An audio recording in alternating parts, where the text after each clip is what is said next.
You're watching or listening to Exhibit A, the conspiracy theory podcast for people who don't wear tinfoil hats, but maybe keep one in the drawer just in case.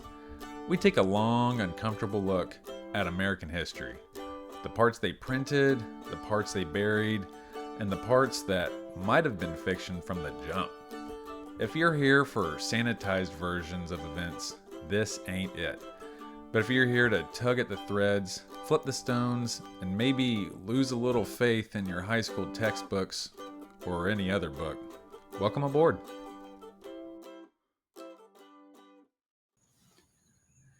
They say history is written by the victors. But what if the victors had black sites and plausible deniability? Today, we dive into a nation demonized by the headlines, but never truly understood. This is the secret history of Iran, and this is Exhibit A. Before it was the Islamic Republic, it was Persia, cradle of civilization. Zoroastrians prayed by firelight, while emperors carved justice in a stone. 1921, Reza Khan, an ambitious military officer, staged a coup backed by British advisors. 1925, he becomes Reza Shah Pahlavi, right? The Shah. Then came World War II. The Allies feared Reza Shah's lean toward Germany, so in 1941, Britain and the Soviet Union invaded Iran, forcing Reza Shah to abdicate. Wait, we created a new government by regime change in a foreign country, then blamed that government as justification to invade that country and force a new regime change? I'm sure that's the only example of this in history. His son, Mohammad Reza Pahlavi, became Shah, and thus began America's courtship. Operation Ajax, the first domino. The real game began in 1951. Iran's Prime Minister Mohammad Mossadegh had the nerve to nationalize British oil. That oil was stolen fair and square by the Anglo-Iranian Oil Company, later known as BP. London wanted him gone. Washington agreed. Enter Operation Ajax. In 1953, the CIA and MI6 orchestrated another coup, this time led by Kermit Roosevelt Jr., grandson of Teddy. They used propaganda, clerical bribes, and, get this, riots. The CIA orchestrated riots to influence a regime change. To crush Mossadegh and reinstate the Shah. Check out the CIA doc released in 2013. It admits full involvement. The Shah was backed on the peacock throne with blood on his cuffs, and Savak, his secret police trained by the CIA, keeping the masses afraid. The Shah's White Revolution brought land reform, women's rights, and secular modernization, alienating the clergy and the poor. Historically, two groups you don't want to upset. Most people are poor, and definitely most poor people are religious. Kind of everyone is in their own way, right? Iran becomes a U.S. weapons client and a regional ally. Israel and Iran, they were like this back then. Relations were warm. The fire ignited in 1979. Ayatollah Ruhollah Khomeini, exiled in France, returned to a hero's welcome. He'd become a symbol of resistance, but symbols don't rise by accident. According to this declassified CIA document, Khomeini was selected to lead the opposition. Let that sink in. 1979, the Shah fled. Monarchy's gone. Enter the Islamic Republic of Iran. November 4th, 1979, militants seized the U.S. Embassy in Tehran. 52 hostages held for 444 days. The American flag came down. Death to America went up. The West had lost its oil pond. But you know what it got? A big bad boogeyman. Someone the West and Israel could point to and say, see, this is why we must invade. This is why we must bomb before they do. And that was worth a whole lot more than oil. Oh, sanctions followed.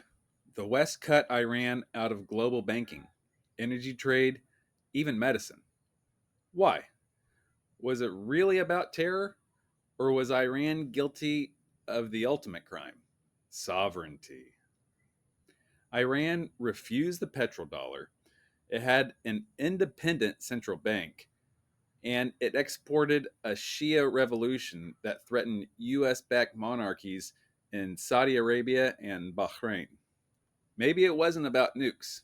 Maybe it was about defiance. Before 1979, Israel and Iran were allies. They shared intelligence, arms deals. Even Israeli agriculture experts were in Tehran. After the revolution, Iran turned into Israel's nightmare. They funded Hezbollah and Hamas, refusing to recognize the Israeli state. But here's what you won't hear: Israel has nukes. The Dimona facility is an open secret, yet Israel is not a member of the NPT. They refuse IAEA inspections. That's what this is about, right? They have an estimated 80 to 90 nuclear warheads. And yet, Iran is the existential threat. Huh.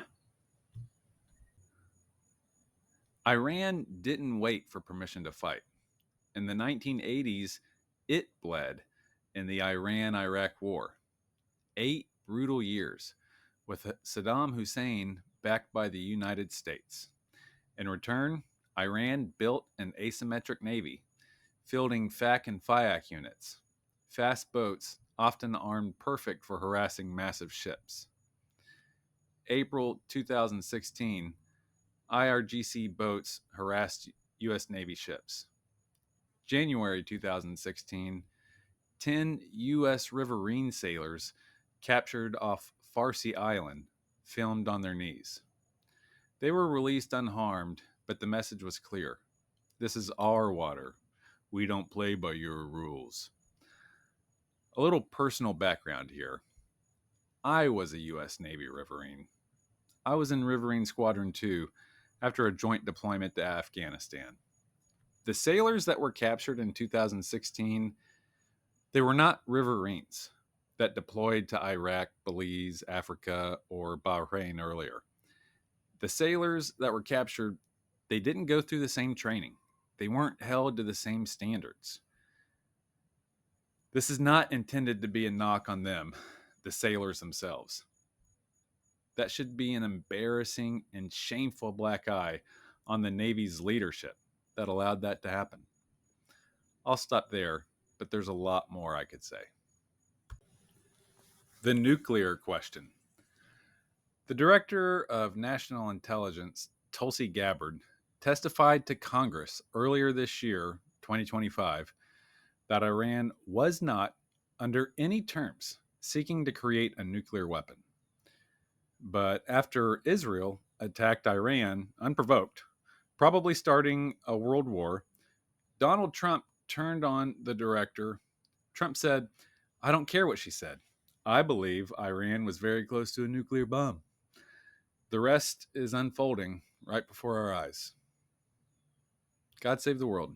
Pray for peace. Iran is feared not because it's evil, but because it's independent.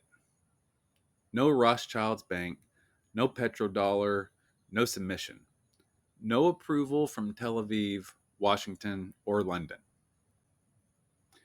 They told you Iran was the enemy. But enemies are made and villains are cast when empires write the script. This has been Clayton Blackwood on Exhibit A. Check out the sources cited in the description on YouTube. And also, I'm going to attach the PDF of CIA.gov unclassified documents by FOIA requests. Peace.